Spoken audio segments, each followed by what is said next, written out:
ஒரு 4X robot ready பண்ணுறது அவ்வளோ ஈஸியான ஒரு விஷயம் கிடையாது. இது 4Xன்னு இல்லை, 4Xை தாண்டி கமோடிட்டி இண்டெக்ஸு, அப்புறம் கோல்டு, இது எல்லாத்துக்கும் ஒரே டூல் தான். ஸோ எங்கெல்லாம் MT4 அண்ட் MT5, அதாவது மெட்டா ட்ரேடர் அப்படின்ற அந்த ஒரு சாஃப்ட்வேர் யூஸ் பண்ணுறாங்களோ அங்கே தான் உங்களால் இந்த சாஃப்ட்வேரை பயன்படுத்த முடியும். ஸோ இது நாங்கள் நவம்பர் 2022 ஸ்டார்ட் பண்ணோன்னா சிங்கிளாக தான் ஸ்டார்ட் பண்ணேன். அது வரைக்கும் எனக்கு இந்த மாதிரி ஒரு சப்ஜெக்ட் இருக்கிறது தெரியாது.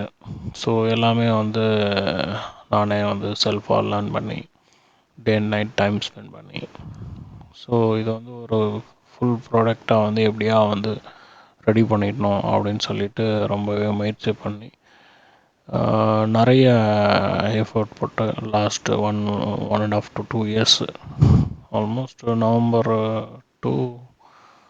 ஆல்மோஸ்ட் 2 years கிட்ட டைம் ஆக போகுது. ஸோ ஜீரோலேருந்து கொஞ்சம் கொஞ்சமாக ஸ்டெப் பை ஸ்டெப்பாக ஃபஸ்ட்டு ஒரு சின்னதாக ஒரு ஆட்-ஆன் போர்டை எடுத்தோம்.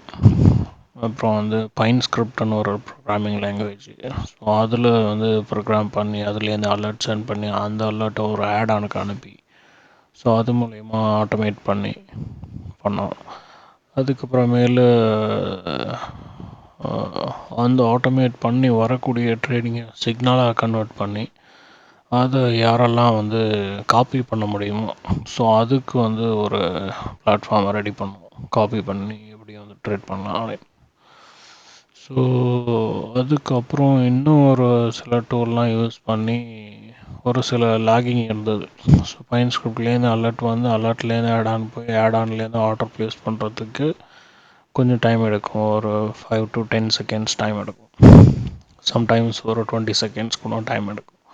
ஸோ அந்த டிலேவை அவாய்ட் பண்ணுறதுக்கு இன்னும் ஒரு சில டூல்ஸ் யூகேலேருந்து ஒரு டெவலப்பர் அவரோட காண்டாக்ட் பண்ணி, ஸோ அந்த ப்ராடக்டை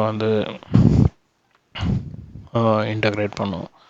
ஸோ அதில் கொஞ்சம் ஸ்பீட் இருந்தது. பட் அதில் பிரச்சனை அப்படி என்னென்னா, அந்த ப்ராடக்ட்டுக்குன்னு ஒரு சில லிமிடேஷன் இருந்ததுனால அதை ஃபர்தராக ஃபுல் ஃப்ளெட்ஜாக கொண்டு போக முடியல.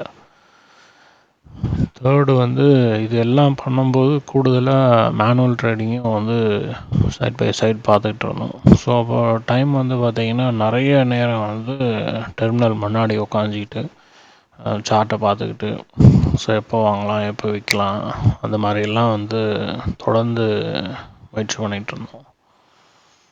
ஸோ ஒரு ஸ்டேஜில் ஸோ லாஸஸ் ஒரு பக்கம் இருந்தாலும் டைமும் நிறையா வேஸ்ட் பண்ணுறோம் அப்படின்ற மாதிரி ஒரு தாட்டு.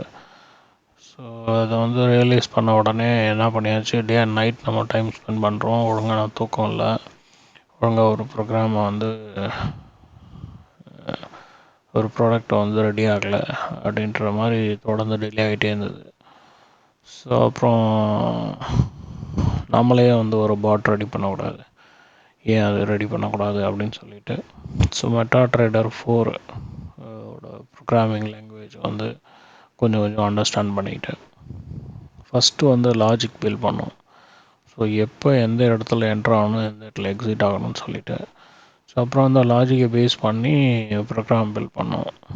ஸோ அது ஒரு 60-70 முறை அந்த ப்ரோக்ராமை கம்பைல் டெஸ்ட்னு சொல்லிட்டு பல முறை ட்ரை பண்ணி ஃபைனலாக எந்த ஒரு எரர்ஸும் இல்லாமல் அதே மாதிரி நாங்கள் எக்ஸ்பெக்ட் பண்ண அந்த ரிசல்ட் கொடுக்குற மாதிரி ஒரு பாட் ரெடி பண்ணியாச்சு. ஸோ இதில் லாஜிக் தான் ரொம்ப இம்பார்ட்டண்ட்டு. ப்ளஸ் நம்ம என்ன மாதிரி டெக்னிக்கல் அனாலிசிஸை ஃபாலோ பண்ணுறோன்றது ஒரு அடிஷ்னல் ஸ்டெப்பு. இதையும் மீறி நம்மளுக்கு ரொம்ப சப்போர்ட் பண்ணக்கூடியது இந்த பிளாட்ஃபார்மு. ஸோ பிளாட்ஃபார்ம் பார்த்திங்கன்னா ரொம்ப ஹியூஜ், நிறைய ஏமாத்து வேலை தான் ஜாஸ்தி. ஸோ ஒரு ஸ்டேபிளாக ஒரு நல்ல ஒரு ஃபுல்லி ரெகுலேட்டடு அப்படின்னு போனீங்கன்னா இந்தியாவில் கிடையாது. ஸோ இந்தியா தாண்டி வெளியில் எங்கெங்கெல்லாம் இருக்குதுன்னு பார்த்தீங்கன்னா Singapore, Malaysia, Indonesia, US, UK, Canada, Australia, Japan அந்த மாதிரி கண்ட்ரீஸில் இருக்குது.